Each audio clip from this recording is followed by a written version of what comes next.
about the impacts that cause some of those things. So I'm going to hand this off to Bill. Bill Chadwick is a longtime Hatfield geologist that has been here and has been the person who invited our speaker. So I'm going to hand it off to Bill.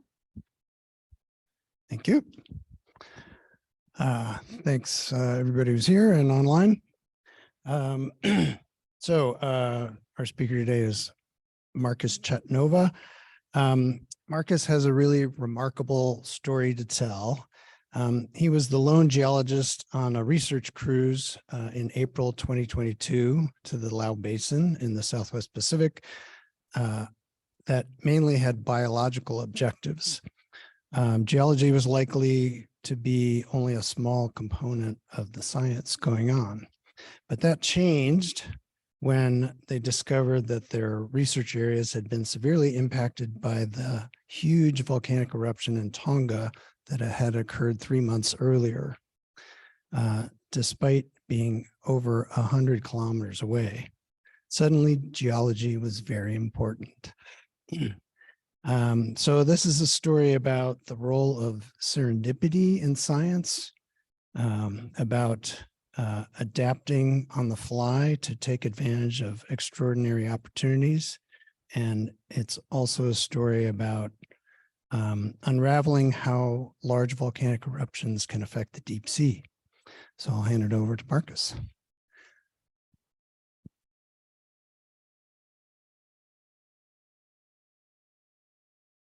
Great. Thank you, Bill, for the intro. Covered that pretty well.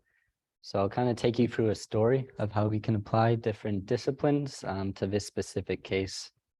It may get a little bit dry, so if I keep you all awake during the sedimentology aspect, I'll be happy. But it'll be worth it at the end, as there will be biology. So this is the voyage TN401. We traveled from Hawaii to Tonga and back. So that's a painful 2-week transfer each way. Lots of books being read. This was to study hydrothermal vent communities. So this includes larval biology, ecology, as well as chemosynthetic symbionts. So we used ROV Jason and AUV Sentry, as well as the Thomas G. Thompson there. And there were students out of Rhode Island, OAMB here, and then Western Washington. And so, as Bill kind of mentioned here, this was a bit unexpected. We had a pre-sampling meeting on the ship to where we discussed what we all would like to get out of this. And I mentioned there was this massive eruption not too far away. It would be great to collect some samples and bring them back to Oregon. The response to that was there won't be any sediment. This area was previously unsedimented, so they all said there won't be anything to find. We come down on Jason to about 150 centimeters of ash bearing these sites.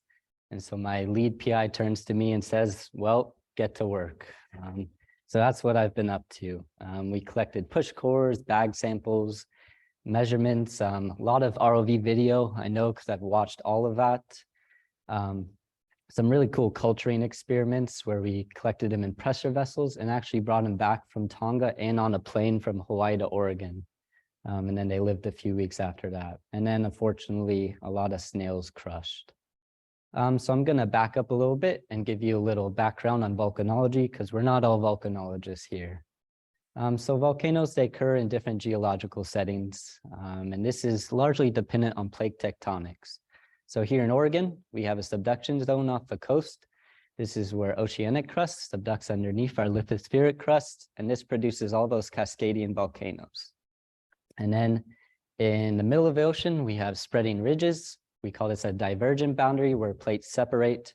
And this leads to new crust being formed, which is kind of where our study sites are. Lastly, there's another subduction zone on the left there with oceanic crust under oceanic crust, and this produces volcanic island arcs, such as the Tonga-Kermadec arc, where Hunga Tonga is found. There's also various types of volcanoes, and so you can see all of them here, but we'll only focus on two, Plinian and Circean, or Phreatic. So Hunga Tonga is a unique volcano. It presents aspects from both of these. Plinian eruptions, they're very explosive, very tall plumes, kind of that categorical mushroom cloud that we all know. And then there's syn eruptions. These are also explosive due to steam. That's when magma meets water. They also typically have a lateral component, you can see in that image there. And this is common in the form of PDCs, otherwise known as pyroclastic density currents. And so these are flows of hot ash and steam, and these play a big role in this eruption. So Hunga volcano, previously known as Hunga Tonga Hunga Ha'apai, kind of a mouthful. This sits just above New Zealand, east of Australia, and you can see it right here. This is the Lau Basin, and then the Tonga Kermadec Arc here. So this is what it looks like just under the surface. You have Hunga Tonga here, and then the Hunga Ha'apai that sit just above the surface. So this is what you see on a boat. The rest is all underwater. It's not necessarily a deep volcano, it's kind of an intermediate guy.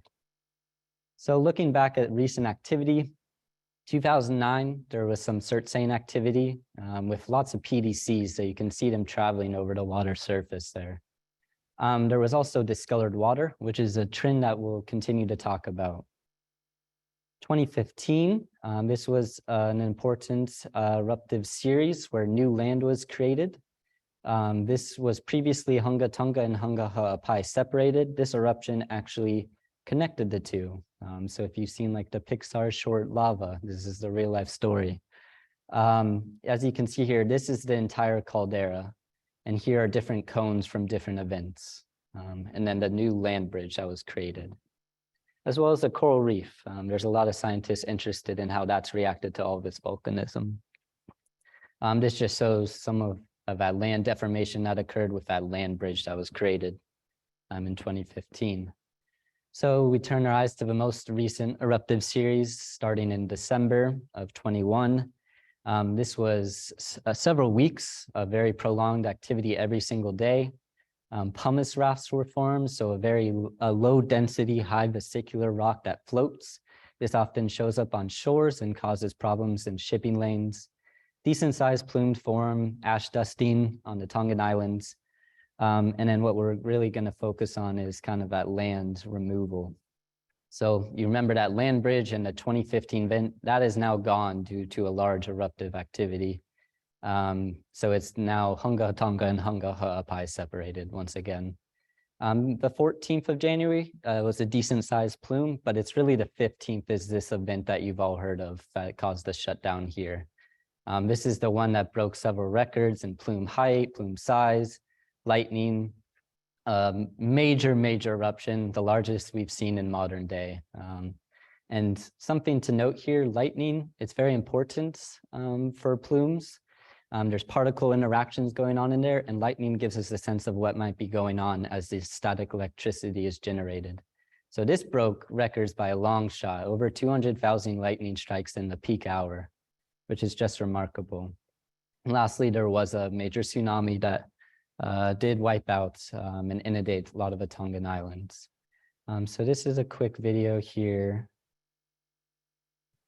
that will show you kind of the day of Tonga from some local Tongans as they were on the shipping vessel, and we'll just show a short bit of it.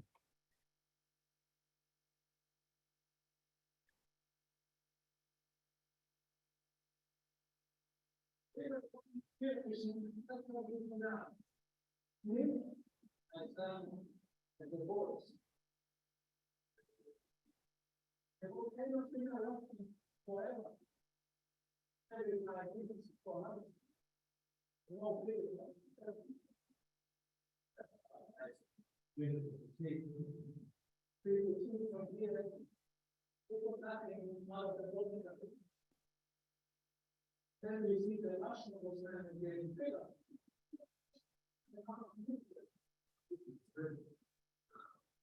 So they always talk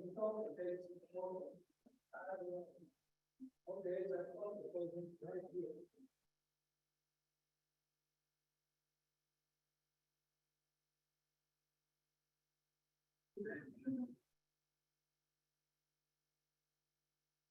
Doesn't mean an explosion. To move back, getting more fire. really like this one. Suddenly, I can see white water from one end to the next, far as you can see. Full of white water. Probably not about it. Then you talk about it. The way, because I had the Componentry. You can see that. That just gives you a sense of kind of what was going on around the islands. And then lastly, just because I really can't put into justice the imagery of this eruption is quite remarkable.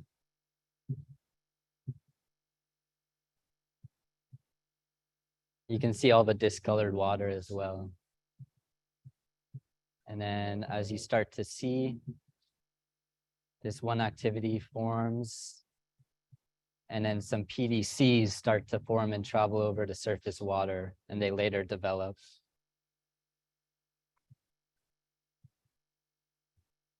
So if you want to watch that, you can go to the Tonga Geological Services website, and they have a full video. It's about an hour long, but you can honestly watch all of it several times. It's pretty remarkable. All right, time to get into the nitty-gritty. So these are kind of objectives I'm going to touch on today. We'll try and hit all of them.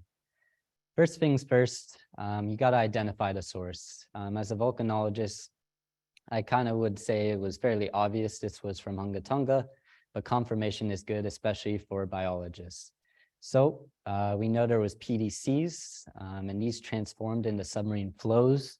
There's evidence of that within the telecommunication cables under the ocean that were severed. There's also the plume. There's this massive plume with a western bit of it that was blown over the sites. So there could be ash fall. And then lastly, some geochem did confirm a Hunga source. So we had several ash sample sites. This was kind of secondary to biological sampling, so I got it when I could. This did involve staying up 22 to 23 hours, most of those 2 months, but it was all worth it.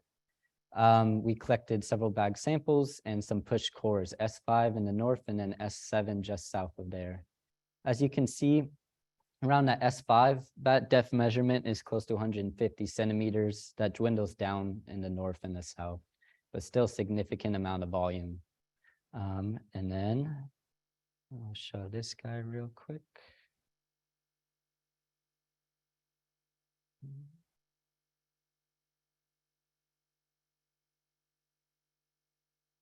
No, not this one.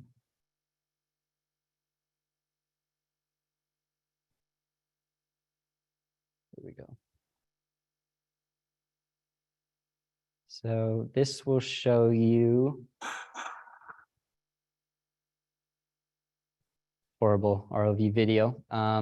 The challenge is trying to find a flat spot to collect material. There's a lot of basaltic pillows in here, which if you went to Ricky Ed's talk earlier in the year, he talked to some about that.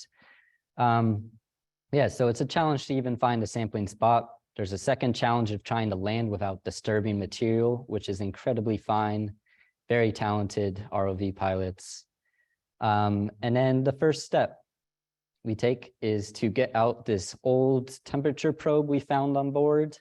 We taped different colored tape around it every 3 inches and try to stick it into the deposit as perpendicular as possible, not always exact, but gave us good estimates of thickness. And the bottom correlated to when the ROV started to lift up. So that was fairly straightforward. The second step was to collect push cores. And this was a challenge. I ended up having to reach out to several people and use up all my internet minutes on the ship to kind of figure out how we can do this. This is very fine material in water. It does not like to be cored.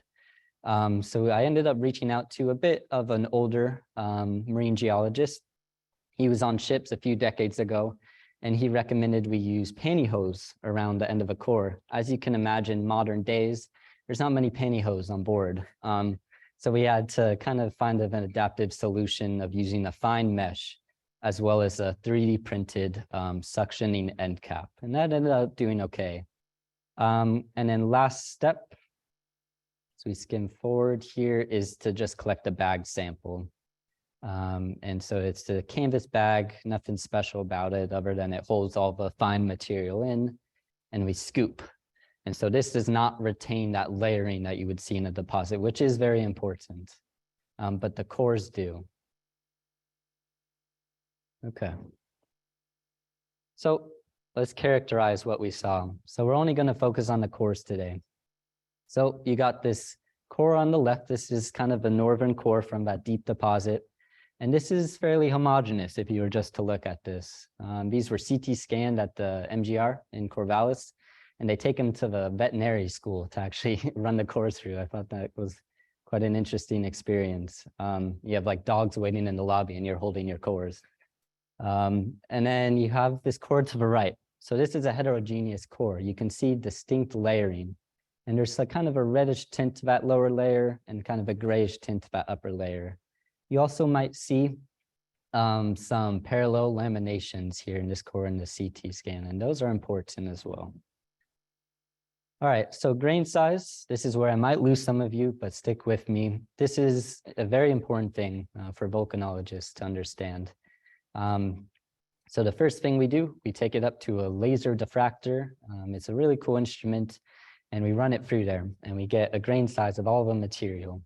And so what we see in that homogeneous core is this normal grading. So grain size, it increases from the top of a core to the bottom. And that kind of gives us a sense that there might be some vertical settling to do with that. The median grain size, it's around 15 to 16 microns. So that's very fine material. And then we start to look at that heterogeneous core. It is normally graded, so grain size does increase down the core, but there's some disturbances here. And this really caught our attention at first. It was not until I dove into the biological side of these deposits that we found that this correlates to actually foraminifera. And so that will be kind of the next bit after I go over this. You can see kind of a linear trend of the median grain size. So that one core, almost perfect. Beautiful piece of data. The other one, maybe not as good of a R-squared value. So componentry, this is where we look at the components, the particle types. What we see is not much of a trend in that homogeneous core, not much going on that I can distinctly say this is the type of transport. There's something different going on in this one.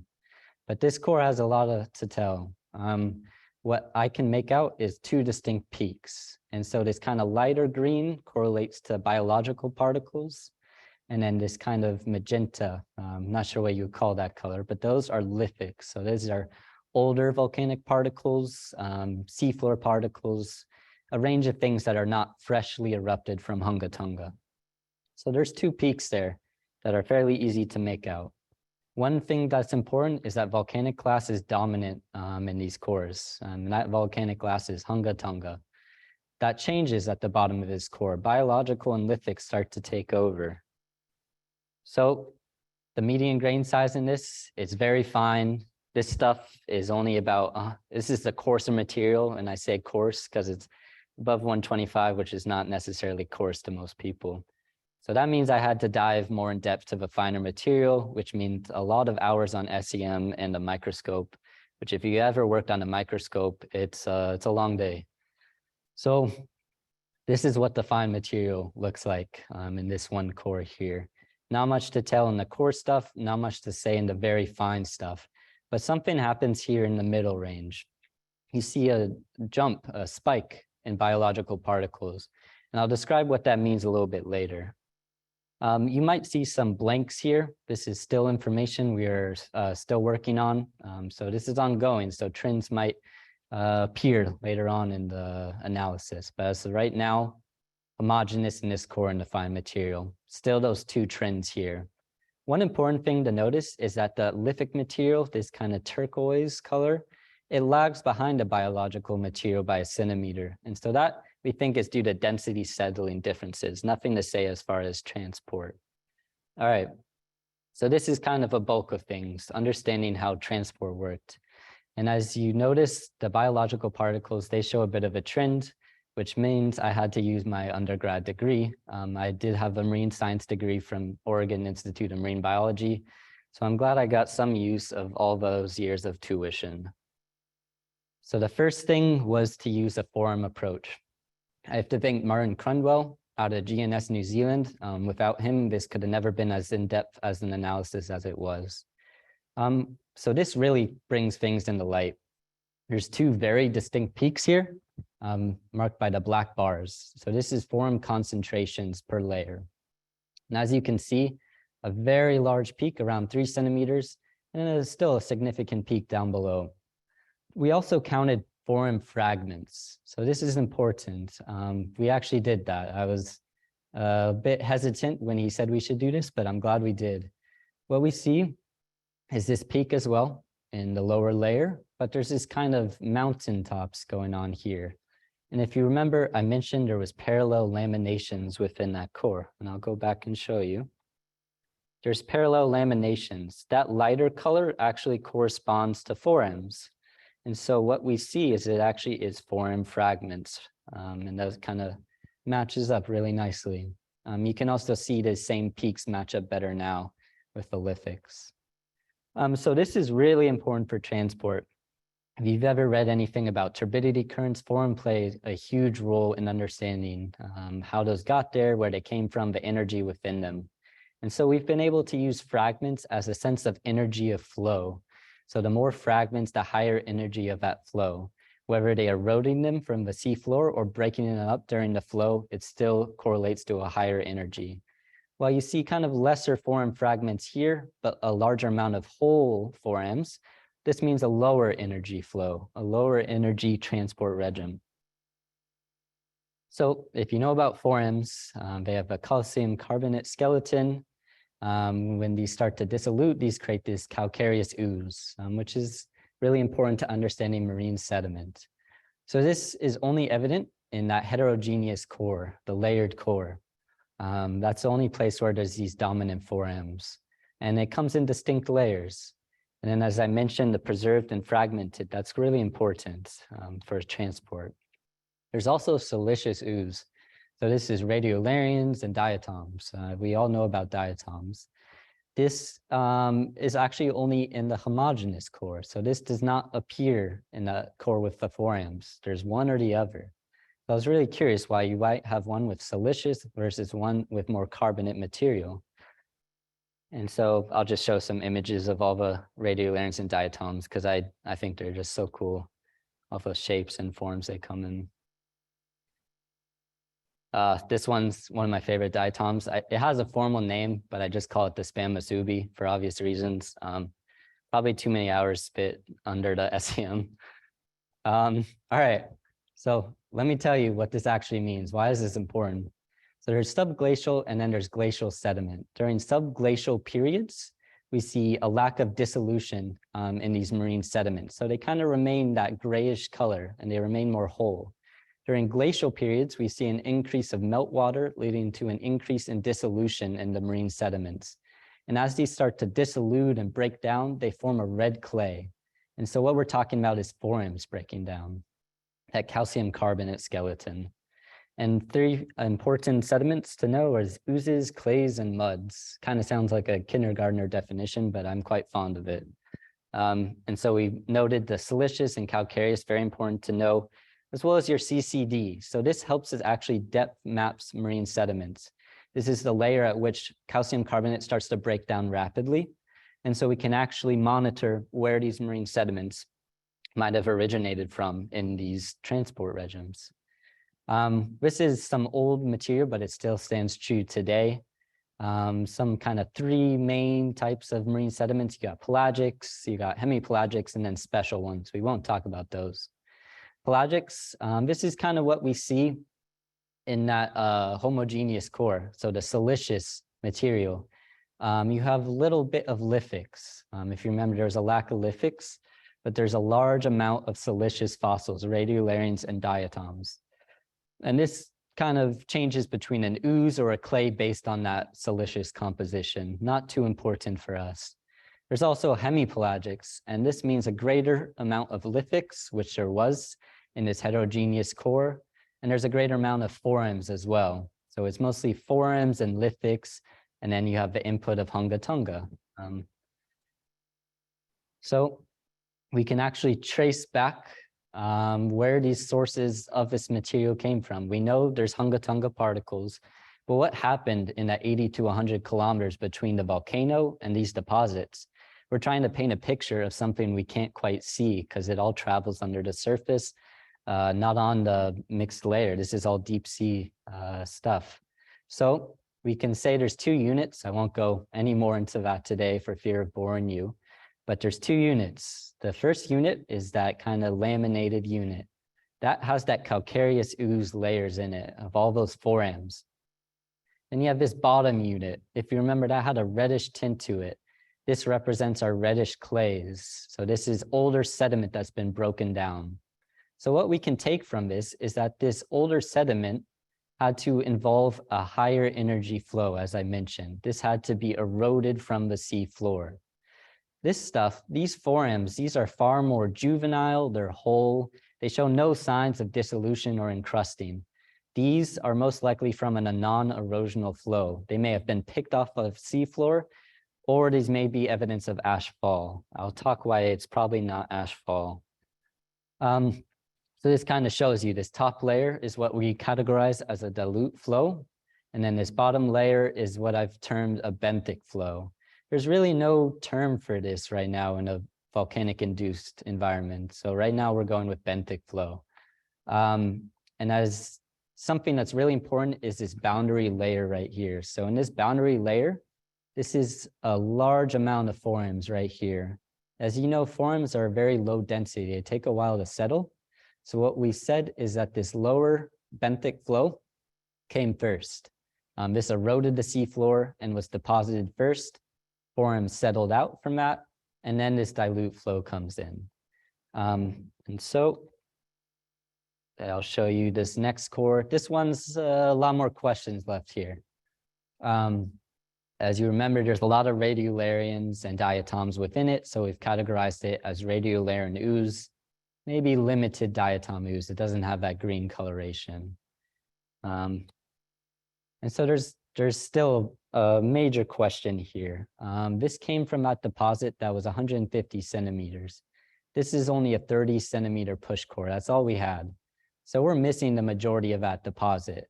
Whether there's more layering going on here of another flow, we don't know. But what we can say is that this kind of mimics that similar dilute flow, possibly over a different flow path. We'll go back here. This flow path, it's to the south. And to the south, we started looking at ocean drilling project cores. And so that gives us a sense of what sediment is where. And to the south, fortunately, matches up well with the hypothesis is that there's a large amount of radiolarian ooze compared to the north that has a large amount of red clay. So this is kind of our consensus of what went on under the surface. This is the best we can paint a picture with two cores. Fortunately, there's more cruises being planned out to collect more, which will paint a better picture.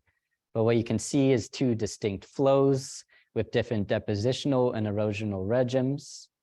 And lastly, they settle about 80 to 100 kilometers away at the hydrothermal sites. And then I'd like to show you, to give you a picture of what these hydrothermal vent sites looked like before. This is actually, oh no, this is a turbidity current, yeah. So this is important to understand what all these vent communities went through. So a turbidity current, it acts similar to a dilute flow, so more water than sediment. This is what it looks like normally. You see small ripples being formed, and then a thick dilute flow coming through. And it gets worse. Very turbid events. So I want you to imagine you're minding your own business in the deep sea on a hydrothermal vent, getting your chemosynthesis on, and this kind of event comes through. And this is continuous for 3 weeks. We've modeled settling time of these particles, and we're looking close to 3 to 4 weeks for this to settle out. that's quite a stress-inducing event. It's pretty remarkable that there is anything left out there. Great. So there's a lot ongoing still. We have bag samples. We're kind of going through the same process here, same characterization, but these give a better sense of what's going on north to south. So a distinction between flows. You can see there's kind of these coarse particles popping in that correlate to within the Lau Basin. So we think we might be getting a bit more detail of where these flows might have traveled. Lastly, I'll kind of go into more of the biological oceanography that I've been working on. As I've mentioned several times, these volcanoes, they produce discolored waters. That's not new for submarine volcanism. What is new is kind of this argument being in the limelight here. So Benedetto Barone out of SOEST, he produced a wonderful paper early in 2022 saying that this eruption produced a massive phytoplankton bloom. There's some questions here. He's a close collaborator and has very good reasoning with an intense algorithm for remote sensing, but there's some questions. And so Whiteside group out of Fiji, they addressed these. They said with a strong counter thesis, very strong, that this is actually ash in the water. This is not phytoplankton. Big part of that is due to the timing, and I'll show you in a second. So timing, this is chlorophyll, just using the basic chlorophyll signal. The eruption occurs on the 15th. So this feels rather rapid to me. If you know much about phytoplankton production, this is fast, especially for something of this size. So there was questions there, and a mentor of mine, Eugenio Freire Nueves, out of the Canary Islands, he did some wonderful work about this on the Tagoro or the El Hierro eruption, which was a submarine eruption. And this basically says this is a false chlorophyll signal modeled by sediment or ash in the water. So we can't always trust what we see from that remote sensing during volcanic eruptions. The problem with that is if it's ash, where did it come from? We've just showed today that most of this material is submarine flows. There's a lack of fall in the entire eruption. The islands receive a couple centimeters of ash at most. There's a lack of evidence of anything more. There's been some atmospheric models of maybe at max 10 cubic kilometers of ash from plume fall. This, we've been able to calculate some volume estimates, and I'll kind of describe how. So this is similar to turbidity. That's how I'll simplify it. It's turbidity within the top 10 meters of the water. So this gives us a sense of the volume of this water plume rather than area. And from this, we found that it estimates it at close to 400 cubic kilometers of ash fall, which is just ridiculous. That's something that this eruption, hard to believe that it produced. So that's a problem coming from this argument. If it is not phytoplankton, then what is it? If it's not ash, then what is it? So this is kind of ongoing. We're kind of building off of the Benedetto and Whiteside papers, trying to understand how this plume settles. We're working on pigments to understand grain size. So I'll go into this for just a second. So settling rate, we're actually able to calculate by how much of that sediment concentration is in that top 10 meters. By how much that changed from days to day, you can calculate a basic settling rate. We've also started to create a simple model of the sinking rate of particles. So this is nothing to do with this plume. This is just general Hunga Tonga particles sinking. So far, they match up pretty closely in timing to what you see as this disappears. It's still ongoing, so I'm not going to say anything that I'll later regret. Last thing to touch on, this is the biological work I did promise, also I'll follow through. So this is the work of our lead PI, Roxanne Beinartz, and we are discussing these hydrothermal vent communities reaction. As you can imagine, a lot changed. So the majority of chemosynthetic organisms, they were completely wiped out. This was an area that was dominant in gastropods on these vents, completely covered vents in the seafloor. That's no longer true. There's very little bit left in the more sedimented areas. So it's a rapid change. Within a few weeks, this occurs. So a big question comes, which I know a lot of people are interested in, is what's the recovery? We did find evidence of a white microbial map colonizing the ash. It doesn't require to root, so it can just live on the particle surface. Something really interesting to note, I was in the Canary Islands at a seminar, and they mentioned the exact same thing. Different genus and species, but the same white microbial mat colonizing first, these deep sea ash sedimentation. This also has really, really important implications for deep sea mining. So Tonga, it's an area up for bid in the next few years for deep sea mining in the Lau Basin. So they have a choice whether to go ahead with this, receive some benefits, or whether they'll kind of restrict it as much as they can. That's completely up to them. The goal of this cruise was to provide some info. And I think it did, especially with the sedimentation that did occur. And lastly, the transport effect on survival is a big part of this paper, which I've talked about today a little bit. So lastly, I'll show you, this is from Mata Tolu. So this is the north end of a basin, but it's a similar vent community. Just to show you kind of how, it's actually from Oregon State. Just to show you just how beautiful these communities once were, Yeti crabs and all sorts of different gastropods. You can see how abundant they are, kind of near the black smoker. So I never got to see this. I've seen what's left. And I'll show you now what we see in the Lau Basin. So this is coming up on a similar vent.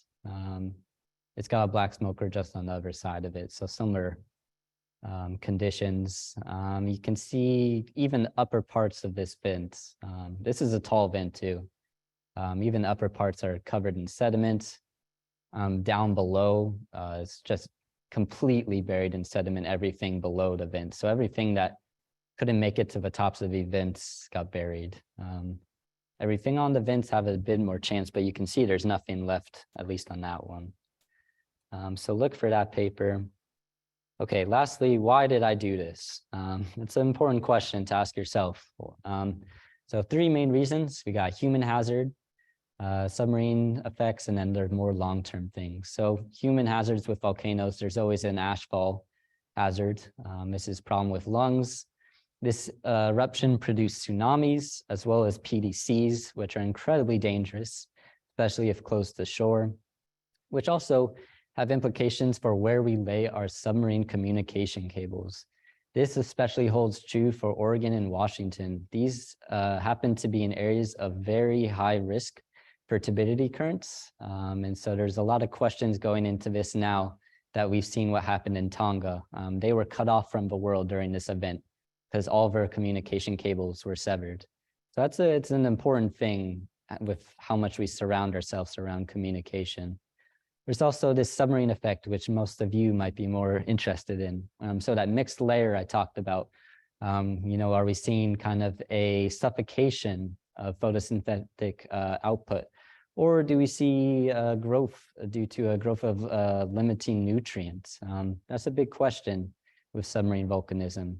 How does the water column react? What happens to all the pelagic animals in that kind of turbidity? Especially for a prolonged period, you imagine gills, they get clogged. And then that benthic burial that will be discussed in that paper. So keep an eye out for that.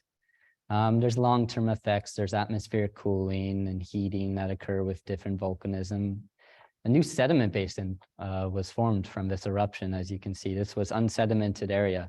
It's now a massive volume of ash that will eventually compact and form sediment. So you could have a new type of habitat being formed within these vents.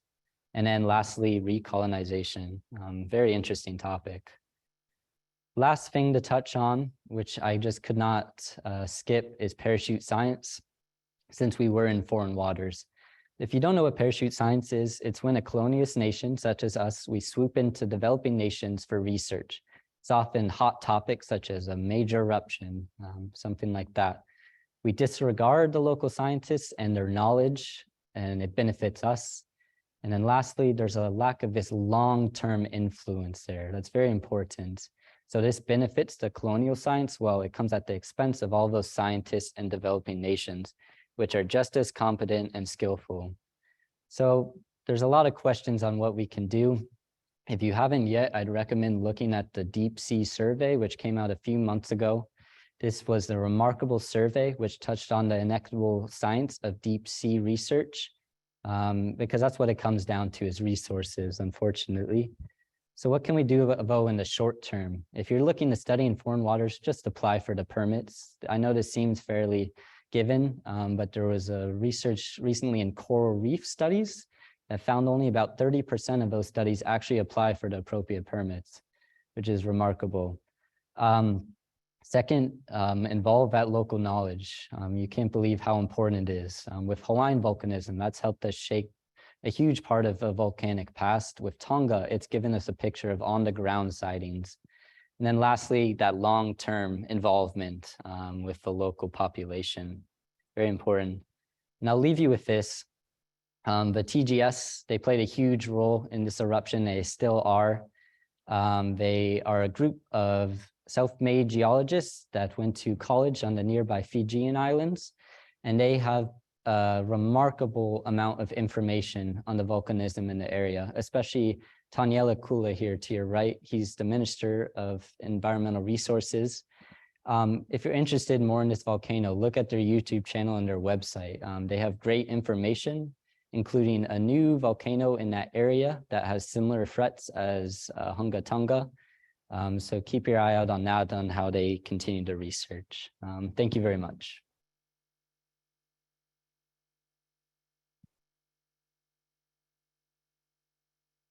All right, we've got some time for questions. So any questions online? Okay, so for anybody online, if you want to put your questions into the chat, we'd be happy to read those out. For folks in the room, any questions for our presenter?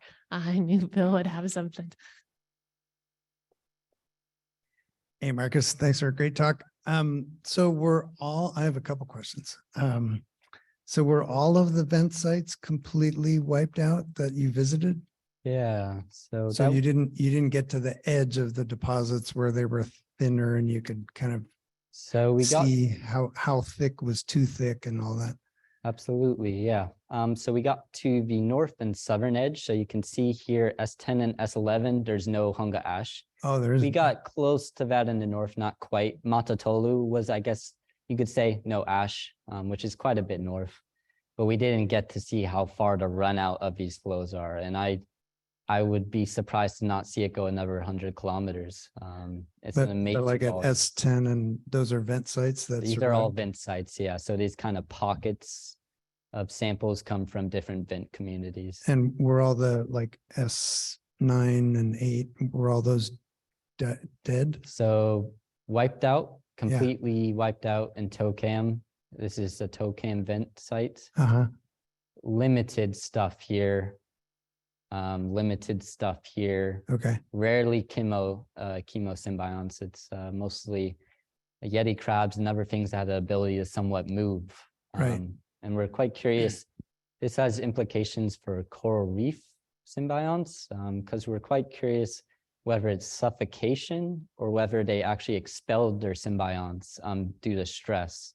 So kind of similar to what happens with coral bleaching. But here, everything was 100% healthy. Yeah. Okay. My other question was, I thought from when I saw your poster before, that part of the story about the forams was that they were shallow water species. Is that right? Yes. So can you tell that part of the story? Is that still part of the story? That is still part of the story.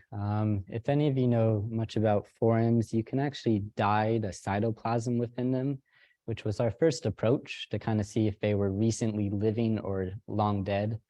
That had some setbacks. It's not quite as accurate as we hoped, so we don't trust that data anymore. Still, the species are important, and that's kind of ongoing work with GNS group to understand what's, subthermocline versus mixed layer. The majority is still that mixed layer species. We've just kind of yet to paint the story. Yeah. Right, because so that has implications about the flows and training them on their way to the deep sea and so forth. Exactly. Yeah. Yes, especially with this core here. Right now we call this the dilute flow. A big argument which we talked about at IAVC was that this could present fall because this is where those juvenile mixed layer species occur. So there's still a question there. Is this fall? Is this dilute flow? The reason we lean more towards dilute flow is evidence from the Montserrat study. If you look at their cores, it's identical. It's just pretty remarkable. So that's where we're leaning right now. There's a lot left to go to prove that, though. Yeah. With your CT scans, or maybe a couple observation, when you looked at the vents that were partially buried Mm-hmm. and there's sediment on all the way to the top, Mm-hmm. are you thinking that the flow was that high going past them, or that is fall coming down on the vent? Great And question. if these push cores, if they were flow, Mhm. do the CT scans looking in 3-dimensional, do you see any flow patterns in these layers? Because when I've looked at CT scans of turbidity current deposits, sometimes you can find flow paths or, flow direction kind of looking deposits. Right. Yeah. Okay. I'll touch the first one first. Since we're saying this is flow, we are saying it went that high, which is not uncommon for dilute flows. They have a sort of lofting plume. These can go several hundred meters high in the water column. So it's not unsuspecting that this material was lofted up and settled down, which is a problem when you're trying to discern between ash fall versus flow. They kind of have that similar signal. So that's where the second part of your question comes in. We've used, as I mentioned, that Montserrat study to kind of understand submarine flows. A big problem is, we have this great Buma sequence for turbidites.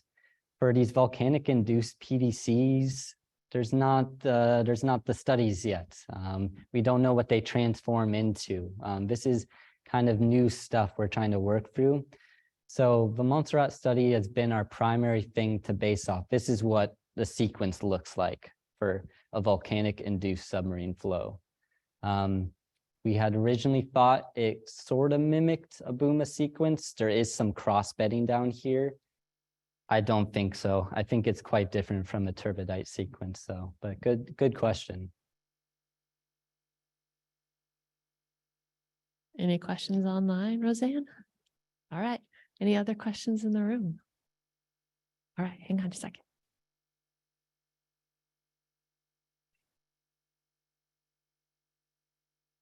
So I want to go back to the beginning of your presentation where you talked about 200,000 lightning strikes. Yeah. And you kind of touched upon the static electricity, but I get the feeling there's more meaning behind that. And then how do you know there were 200,000 lightning strikes? Was that based on a formula? Because I can't imagine anyone was able to count that.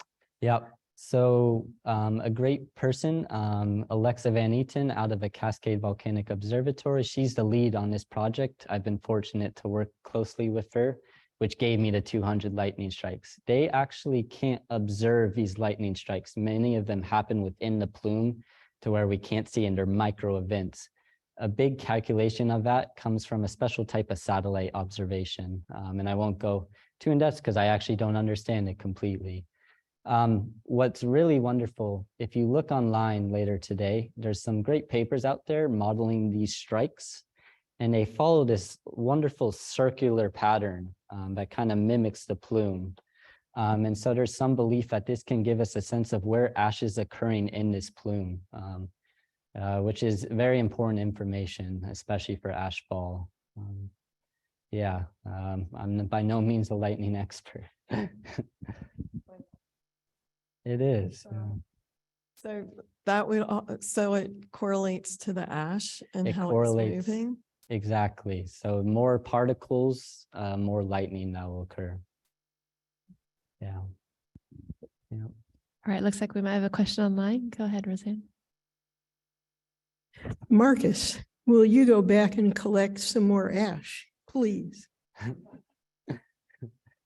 So we do have a group, US-based scientists looking to go out. They have a proposal out right now. And so the lead is Kristen Faria out of Vanderbilt. Fortunately, she's visiting U of Oregon right now. So I've been able to kind of see what's going to come up next.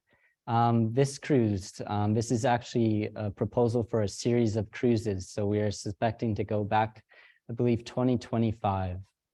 It will be kind of the same thing though. Biology comes first, which is okay. I can still get my course.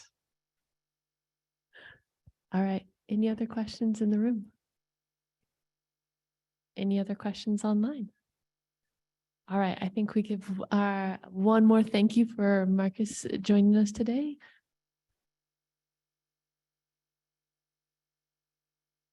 All right, everyone. Hope to see you next week, either at Science on Tap or our seminar. And thank you again for being here.